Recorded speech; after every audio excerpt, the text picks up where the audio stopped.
60-year-long fight, the government of India has finally decided that the secret Netaji Subhas Chandra Bose files will finally be declassified. This was announced by Prime Minister Narendra Modi at a meeting he had this evening with relatives of Netaji Subhas Chandra Bose who come in from different parts of the world.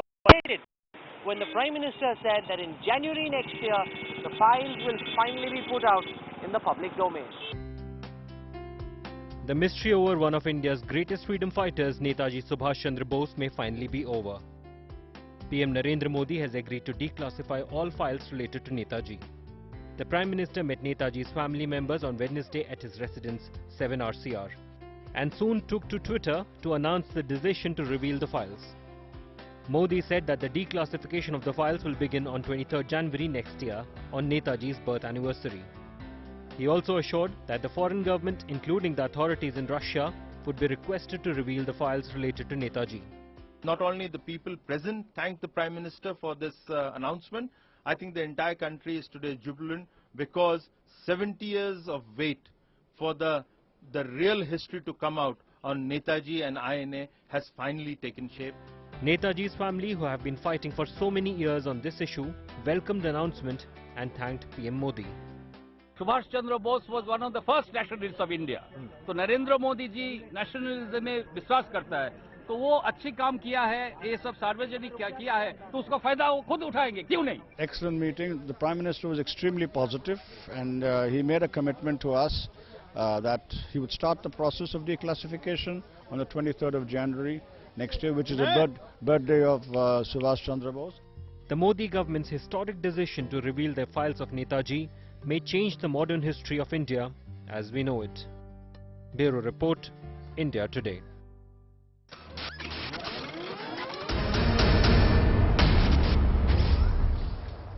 I want to go across now to Arya Bose. He's the grandnephew of Netaji Subhas Chandra Bose. He's joining us from the Bengal Bhavan in Delhi. He was amongst the relatives of the Netaji who went and met the Prime Minister this evening. Thank you very much, Mr. Arya Bose, for joining me on the newsroom. This is a big moment for the family of Netaji Subhas Chandra Bose and all his fans, his well-wishers. You know, tell us what really went through your mind when you found out that this 60-year wait is finally about to get over and that the Netaji files will be declassified in January next. Yes, that is what the Honourable Prime Minister has given us to understand, that the files will be declassified and a big step is expected on the 23rd of January next year, Netaji's birthday. Mr. Bose, all the relatives of Netaji had come from different parts of the world. Give our viewers a ringside view of what happened. You know, you were there at the meeting. Describe the atmospherics, describe to us what relatives told the Prime Minister and what the Prime Minister in turn told all of you. We were expecting the Prime Minister to come up with something positive because he has been he has taken a very positive stand for the last almost a year. Our members of our family, some of the members of our family have met him at times and talked to him on this issue, and he has so far been very positive. In fact, in May this year, he met some of the members of the family in Calcutta, where he also promised to look into this issue and in fact gave an understanding, gave an indication that he would like to meet large members of the family, as many as could make it to Delhi, and which finally has come about today.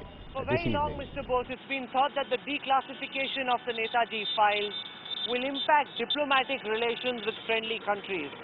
Did the Prime Minister speak at all about how the diplomatic fallout of the declassification of the Netaji files will be handled? No, he didn't exactly spell out anything on this issue, on this point in very specific terms. But he, of course, when the question was raised that many of the files, many of the facts relating to his disappearance may lie with foreign governments. The government of India will do its utmost, that is what he said, will do its utmost, do its best to see to it that the governments, the foreign governments, also come up with the files, with the records. They reveal the records. But he did mention that that was why the foreign minister Sushma Swaraj ji too was invited to join him. She too was there along with the Home Minister Rajnath Singh ji. Do you think, Mr. Bose, that the 23rd of January will go down as a red letter day, which will lead to a re-evaluation and a rewriting of contemporary Indian history? Well, he did indicate that he reiterated what one of my cousins mentioned, that a nation which forgets its history and culture loses its moorings. And he reiterated the same point later on when he spoke after the others had their say.